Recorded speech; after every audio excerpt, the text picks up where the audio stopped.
चंद्रनगर एक ऐसा गांव जहां रातें चांदनी से जगमगती थी। गांव के बाहर एक घना जंगल था जहां प्रकाश चंद्र नाम का एक विशाल सफ़ेद चांद अपनी रोशनी से गांव को खुशहाल रखता था। लेकिन एक रात सब बदल गया। जंगल से एक भयानक गर्जना गूंजी, आसमान काला हो गया और एक अजीब सा राक्षस प्रकट हुआ जो इडली डोसा सांभर चटनी चटनी बोलते हुए अय्यो अय्यो करता था। चंद्रनगर में रात का समय था। गांव के लोग अपने घरों में दीप जलाकर चांद की रोशनी का आनंद ले रहे थे। छोटू और मिनी आंगन में कूद रहे थे और बूढ़ी अम्मा अपनी झोपड़ी के बाहर कहानी सुना रही थी। आसमान में प्रकाश चंद्र अपनी चमक से गांव को रोशन कर रहा था। लेकिन तभी आसमान में काले बादल छा गए। जंगल से एक अजीब सी गर्जना गूंजी और उसके साथ अय्यो अय्यो की आवाज सुनाई दी। ये क्या था? जंगल से अजीब सी आवाजें आ रही हैं और ये अय्यो अय्यो कौन कर रहा है? अम्मा, शायद कोई डांस कर रहा है। मुझे भी डांस करना है। छोटू, चुप रहो, मुझे डर लग रहा है। चांद की रोशनी भी मंद हो रही है। रामू अपनी झोपड़ी से बाहर निकला। उसकी पत्नी सुनीता भी उसके पीछे आई। आसमान में प्रकाश चंद्र की रोशनी लगभग गायब हो चुकी थी। जंगल से एक काला धुआं उठ रहा था। रामू ने गांव के मजबूत मर्दों किशन, मंगल और श्याम को बुलाया। सभी ने मशालें जलाई और जंगल की तरफ बढ़े। रामू भाई, ये जंगल आज बहुत अजीब लग रहा है। सन्नाटा क्यों है? देखो, ये पेड़ उखड़े हुए हैं और ये जानवरों के निशान, लेकिन जानवर कहाँ गए? तभी एक भयानक गर्जना ने जंगल को हिला दिया। पेड़ों के पीछे से एक विशाल साया दिखाई दिया। यह था कालभक्षक, एक साउथ इंडियन राक्षस जिसकी भूख कभी शांत नहीं होती थी। उसकी आंखें लाल चमक रही थी। उसने एक भालू को पकड़ा और उसे एक ही बार में निगल लिया। फिर उसने एक विशाल पेड़ को उखाड़ कर खा लिया। लेकिन उसकी भूख अभी भी कम नहीं हुई। वह इडली, डोसा, सांबर, चटनी चटनी बोलते हुए अजीब सा डांस करने लगा। इडली, डोसा, सांबर, चटनी चटनी, अयो अयो, मुझे और खाना चाहिए। इडली खाना है मेरे को। ये जंगल मेरी भूख को शांत नहीं कर सकता। अयो अयो। भूख से पागल होकर वो कालभक्षक अपने चारों तरफ देखता है।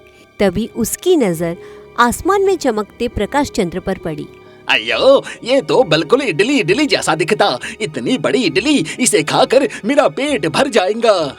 ऐसा कहकर उसने जोर से गर्जना की और प्रकाश चंद्र की तरफ उछला। उसने प्रकाश चंद्र को खाने की कोशिश की, लेकिन प्रकाश चंद्र ने अपनी जादुई शक्ति से एक तेज रोशनी की किरण छोड़ी। किरण ने कालभक्षक को जमीन पर पटक दिया। भूखे राक्षस, तू मुझे नहीं खा सकता। मेरी रोशनी तेरे लिए बहुत तेज है। अयो अयो, तूने मुझे रोका चांद। मैं तुझसे बदला लूंगा। मैं तेरा इडली, डोसा, सांभर, चटनी बनाकर खा जाएगा और अभी देख, मैं तेरी शक्ति चुराकर तुझे कमजोर कर दूंगा। अयो अयो। रामू और गांव वाले डर कर झाड़ियों में छुप गए। सस्पेंस गहरा गया। राक्षस की भूख का क्या होगा और प्रकाश चंद्र का क्या होगा? जंगल में कालभक्षक की हार ने उसे गुस्से से भर दिया था। प्रकाश चंद्र की तेज किरण ने उसे जमीन पर पटक दिया था और उसकी भूख अब और बढ़ गई थी। लेकिन कालभक्षक कोई साधारण राक्षस नहीं था। वह एक साउथ इंडियन राक्षस था जिसके पास जादुई शक्तियां थी। उसने ठान लिया कि वह प्रकाश चंद्र से बदला लेगा और उसकी रोशनी को हमेशा के लिए छीन लेगा। उसकी लाल चमकती आंखों में बदले की आग साफ दिखाई दे रही थी। वह अपने विशाल पंजों को हवा में लहराते हुए चिल्लाया और अय्यो अय्यो की अजीब सी आवाज निकालते हुए एक साउथ इंडियन स्टाइल में डांस करने लगा। अयो अयो, चांद, तूने मुझे नीचा गिराया। मैं तुझसे बदला लूंगा। मैं तेरी चमक वमक सब कुछ छीन लूंगा। अयो अयो। कालभक्षक ने अपनी जादुई शक्ति का इस्तेमाल करने का फैसला किया। उसने अपने विशाल पंजों को हवा में उठाया और एक काला जादुई गोला बनाया। उसने उस गोले को प्रकाश चंद्र की तरफ फेंका। प्रकाश चंद्र ने अपनी मंद शक्ति से उस गोले को रोकने की कोशिश की, लेकिन वह पहले से ही कमजोर हो चुका था। काला गोला प्रकाश चंद्र की रोशनी में समा गया और उसकी चमक का एक हिस्सा चुरा लिया। प्रकाश चंद्र दर्द से चीख उठा, उसकी चमक और मंद हो गई। हाय मेरी शक्ति, तूने मेरी रोशनी चुरा ली, लेकिन मैं हार नहीं मानूंगा। अयो अयो, अब तू क्या करेगा चांद? मैं तेरी चमक से कुछ ऐसा बनाऊंगा जो मेरे लिए काम करेगा। अयो अयो। काल भक्षक ने चुराई हुई रोशनी को अपने सामने हवा में लटकाया। उसने एक प्राचीन मंत्र पढ़ना शुरू किया। उसकी आवाज जंगल में गूंजने लगी। मंत्र के साथ साथ वह अय्यो अय्यो की आवाज निकाल रहा था और उसके पैर साउथ इंडियन डांस के ताल पर थिरक रहे थे। ये राक्षस क्या करने जा रहा है? हमें जल्दी गांव लौटना होगा। प्रकाश चंद्र से चुराई हुई रोशनी अब धीरे धीरे 7 हिस्सों में बंटने लगी। हर हिस्सा अलग अलग रंग में बदल गया। नारंगी, नीला, लाल, बैंगनी, काला, हरा और पीला। ये 7 रंगीन चांद थे, 7 खाऊ चांद। ये चांद राक्षस की तरह ही भूखे थे, क्योंकि इन्हें काल भक्षक ने बनाया था। हर चांद को एक अनोखी जादुई शक्ति दी गई थी। नारंगी चांद को आग की शक्ति मिली। वह अपने दुश्मनों पर आग की लपटी फेंक सकता था। नीला चांद पानी का मालिक बन गया। वह बाढ़ ला सकता था। लाल चांद को तेज हवाओं की शक्ति मिली। वह तूफान मचा सकता था। बैंगनी चांद को जहर की शक्ति दी गई। वह हवा में जहर फैला सकता था। काला चांद सबसे खतरनाक था। वह अंधेरा फैला सकता था और लोगों को डरा सकता था। हरा चांद पेड़ों और जंगलों को कंट्रोल कर सकता था। पीला चांद बिजली का मालिक था। वह बिजली की चमक से हमला कर सकता था। 7 चांद अपनी शक्तियों के साथ हवा में मंडराते हैं। हर चांद की आंखें चमकती हैं। अयो अयो मेरे प्यारे चांदो, तुम मेरे गुलाम हो। तुम मेरे लिए अच्छा अच्छा खाना जैसे इडली, डोसा, सांभर, चटनी चटनी लाओगे। गांव वालों को डराओ और मेरा पेट भरने का इंतजाम करो। 7 चांदों ने अपनी भूखी नजरें जंगल से हटाकर चंद्रनगर की तरफ कर दी, लेकिन इससे पहले कालभक्षक ने प्रकाश चंद्र को पूरी तरह कैद करने का फैसला किया। उसने अपनी जादुई शक्ति से मोटी मोटी जंजीरें बनाई। जंजीरें काले रंग की थीं और उनमें से एक अजीब सा काला धुआं निकल रहा था। कालभक्षक ने उन जंजीरों से प्रकाश चंद्र को एक पहाड़ी पर बांध दिया। प्रकाश चंद्र की रोशनी अब बहुत मंद हो चुकी थी। वह तड़प रहा था। हाय, मैं अब गांव वालों को रोशनी नहीं दे पाऊंगा, लेकिन मैं हार नहीं मानूंगा। गांव वालों, मुझे माफ करना।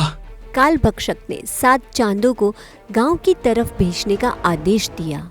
वह अपनी गुफा में वापस चला गया, जहां वह अपनी भूख को शांत करने के लिए और खाने की योजना बनाने लगा। 7 चांद आसमान में चमकते हुए गांव की तरफ बढ़े।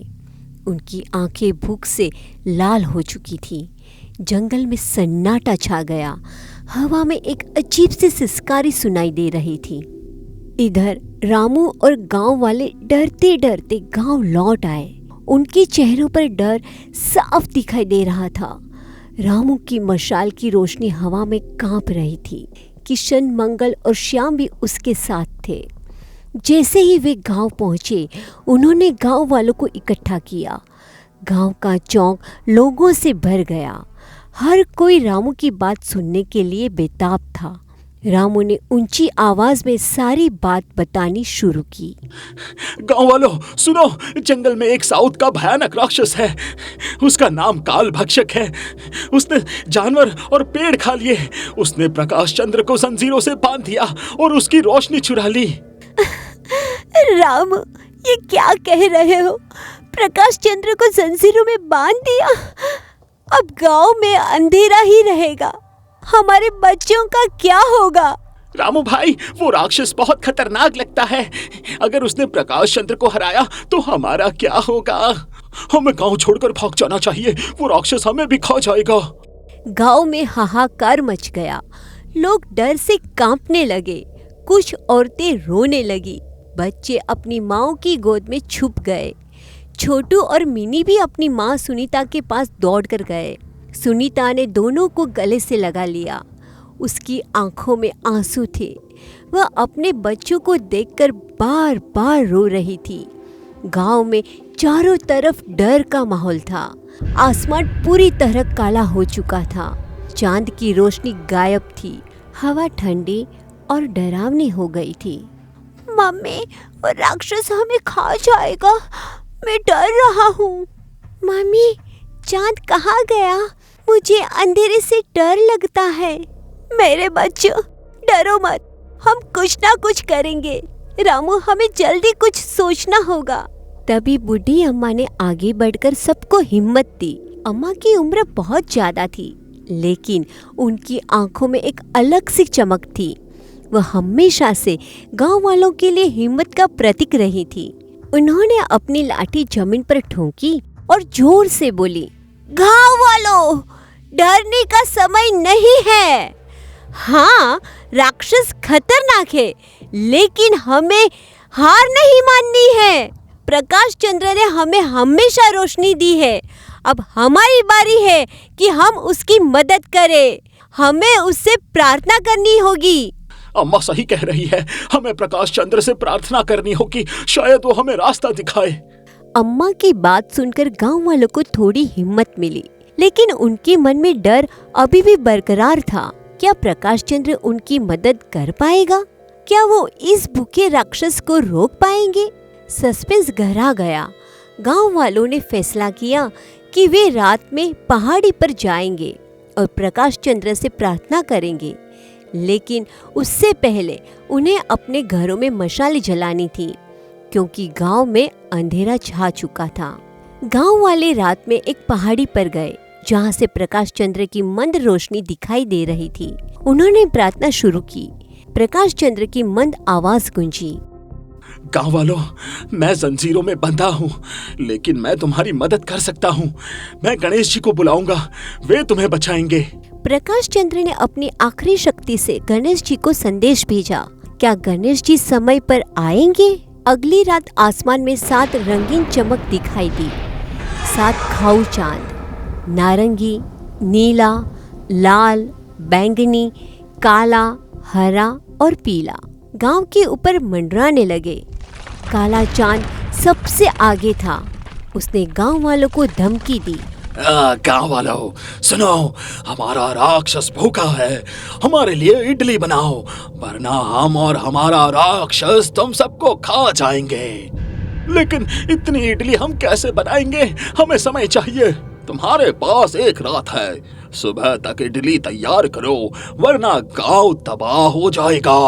7 चांद धमकी देकर गायब हो गए। गांव में हाहाकार मच गया। लोग इडली बनाने में जुट गए। रात भर चूल्हे जलते रहे। सुनीता, अम्मा, छोटू और मिनी ने भी मदद की, लेकिन गांव वालों को डर था, इतनी इडली से राक्षस की भूख शांत होगी? रामू, वो राक्षस इडली, डोसा, सांभर, चटनी चटनी बोलता है, उसे इडली पसंद आएगी ना?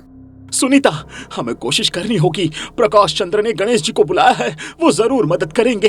तभी एक मजेदार सीन हुआ। छोटू ने जल्दबाजी में इडली का गोल अपनी पैंट पर गिरा लिया। उसकी पैंट चिपचिपी हो गई और वह चलते चलते फिसल गया। मिनी, मेरी पैंट तो इडली बन गई। अय्यो अय्यो, मैं भी राक्षस की तरह डांस करूंगा। छोटू, तू तो चलती फिरती इडली है, कहीं राक्षस तुझे इडली समझकर खा ना ले। सुबह तक गांव वालों ने ढेर सारी इडली तैयार कर ली। उन्होंने एक बैलगाड़ी में इडली भर दी। सस्पेंस गहरा था, राक्षस क्या करेगा? गांव वाले बैलगाड़ी लेकर जंगल में पहाड़ी की तरफ बढ़े। जंगल में कालभक्षक एक पहाड़ी के ऊपर बैठा था। उसने इडली की खुशबू सूंघ ली और जोर से गर्जना की और इडली, डोसा, सांभर, चटनी चटनी बोलते हुए डांस करने लगा। अयो अयो, इडली की खुशबू है, इसे जल्दी मेरे सामने लाओ। जैसे ही वो राक्षस इडली खाने को आगे बढ़ा, तभी प्रकाश चंद्र ने अपनी मंद शक्ति से काल भक्षक पर हमला करने की कोशिश की। उसने एक तेज किरण छोड़ी, लेकिन 7 खाऊ चांदों ने उस किरण को रोक लिया। काल भक्षक ने प्रकाश चंद्र को और सख्त जंजीरों में जकड़ दिया। अब मैं पूरी तरह कैद हूँ। आइयो, अब तो कहीं नहीं जाएगा चांद, मैं तेरे गांव को खा जाऊंगा। उसी समय गांव में अंधेरा छा गया। गांव वालों ने गणेश जी को पुकारा। तभी आसमान में बिजली कड़की और गणेश जी मूषक के साथ प्रकट हुए। डरो मत गांव वालों, गणशु भाई आ गया है। ये राक्षस इडली, डोसा, सांभर, चटनी चटनी बोलता है। मैं इसे सबक सिखाऊंगा। सस्पेंस गहरा था। क्या गणेश जी प्रकाश चंद्र और गांव को बचा पाएंगे? गणेश जी ने एक चाल सोची। उन्होंने अपनी जादुई शक्ति से खुद को एक इडली में बदल लिया। मूषक एक चमकते लड्डू में बदल गया। मूषक, मैं राक्षस की इडली की थाली में छुप जाऊंगा और तू लड्डू की थाल में। हम इसे अंदर से हराएंगे। गांव वालों ने इडली और लड्डू की थाली राक्षस के सामने रखी। काल भक्षक ने गणेश जी को निगल लिया। उसका मुंह मिर्ची से जलने लगा। फिर उसने मिर्ची काम करने के लिए जैसे ही मूषक को खाया, गणेश जी और मूषक दोनों उसके पेट में पहुंच गए। अयो अयो, ये इडली इतनी मिर्ची वाली क्यों है? मेरा मुंह जल रहा है। अयो! गणेश जी और मूषक ने राक्षस के पेट में डिस्को डांस और गुदगुदी शुरू कर दी। मूषक, डिस्को डांस शुरू करो, इसे थोड़ा मजा चखाते हैं। अयो, मेरे पेट में क्या हो रहा है? रुको रुको। अयो अयो। काल भक्षक की हालत खराब हो गई। वह हंसते हंसते जमीन पर लौटने लगा। सस्पेंस गहरा गया। क्या गणेश जी की चाल काम करेगी? गणेश जी और मूषक ने काल भक्षक को कमजोर कर दिया। गणेश जी ने 7 चांदों पर हमला शुरू किया। उन्होंने अपनी जादुई शक्ति से हर चांद को नष्ट कर दिया। अब इन चांदों की बारी है। मेरी जादुई शक्ति तुम्हें खत्म कर देगी। हाय, हम हार गए। 7 चांदों के नष्ट होने से काल भक्षक और कमजोर हो गया, लेकिन सस्पेंस बरकरार था। क्या राक्षस अब हार जाएगा? गणेश जी और मूषक ने फिर से काल भक्षक के पेट में डिस्को डांस और गुदगुदी की। इस बार काल भक्षक का पेट फट गया। उसकी सारी शक्तियाँ खत्म हो गई और वो हरे रंग के धुएं में बदल गया। अयो अयो, मैं हार गया। अब मैं इडली, डोसा, सांबर, चटनी कैसे खाएगा जी? मेरा अंत हो गया। अयो अयो। काल भक्षक के नष्ट होने से प्रकाश चंद्र की जंजीरें टूट गई। वह आजाद हो गया। उसकी रोशनी ने फिर से गांव को चमका दिया। धन्यवाद गणेश जी, तुमने मुझे और गांव को बचा लिया। सस्पेंस खत्म हुआ। गांव में खुशहाली लौट आई, लेकिन गणेश जी को अभी भी उस बोतल की चिंता थी, क्योंकि वह जानते थे कि बोतल में बंद राक्षस एक नया खतरा साबित हो सकता है। चंद्रनगर में खुशहाली लौट आई। गांव वालों ने गणेश मंदिर में उत्सव मनाया। गणेश जी ने लड्डू बांटे। छोटू और मिनी ने राक्षस की नकल करते हुए अयो अयो कहा और डांस किया। लेकिन इस समय गांव के बच्चे उसे बोतल के साथ खेलने लगे, जिसे देखकर गणेश जी ने गांव वालों को बताया। गांव वालों और मेरे प्यारे बच्चों, ये बोतल और इसमें बंद ये धुआं कोई साधारण नहीं है। अगर गलती से ये बोतल खुल गई या टूट गई तो इसमें मौजूद राक्षस का धुआं एक विशाल राक्षस में बदल जाएगा और इस गांव के लिए एक नई मुसीबत बन सकता है। तो क्या गणेश भैया अभी तक राक्षस का अंत नहीं हुआ है? नहीं, राक्षस का तो अंत हो गया, लेकिन वो अब इस बोतल में धुएं के रूप में कैद है। तो क्या गणशु भैया हमें हमेशा इस राक्षस से डर कर रहना होगा? नहीं रामू, मैं इस बोतल को अपने साथ ले जाऊंगा और इस जंगल में कहीं दूर फेंक दूंगा और तुम्हें इसका कोई डर नहीं रहेगा। अब मैं अपने मूषक के साथ लौटता हूँ। गांव को हमेशा खुश रखना मेरे प्यारे दोस्तों। ऐसा कहकर गणेश जी ने उस बोतल को उठाया और उसे गांव से बहुत दूर ले गए और जंगल में छुपा दिया। गांव वाले मंदिर में उत्सव मनाते हैं। छोटू और मिनी अय्यो अय्यो बोलते हुए डांस करते हैं। प्रकाश चंद्र ने गांव को फिर से रोशनी से और भोजन से भर दिया। गांव फिर से चांदनी से चमकने लगा। सालों बाद जंगल में एक कुछ बंदरों का झुंड आपस में खेल रहे होते हैं। तभी उन्हें वह बॉटल दिखती है और वह उससे खेलने लगते हैं और खेलते खेलते वह बॉटल अचानक से गिरकर टूट जाती है और उसमें से हरे रंग का एक विशाल भयंकर राक्षस पैदा होता है। तो क्या अब भी राक्षस फिर से चंद्रनगर में गांव वालों और चंद्रमा से बदला लेने जाएगा या कोई और नई कहानी जन्म लेगी?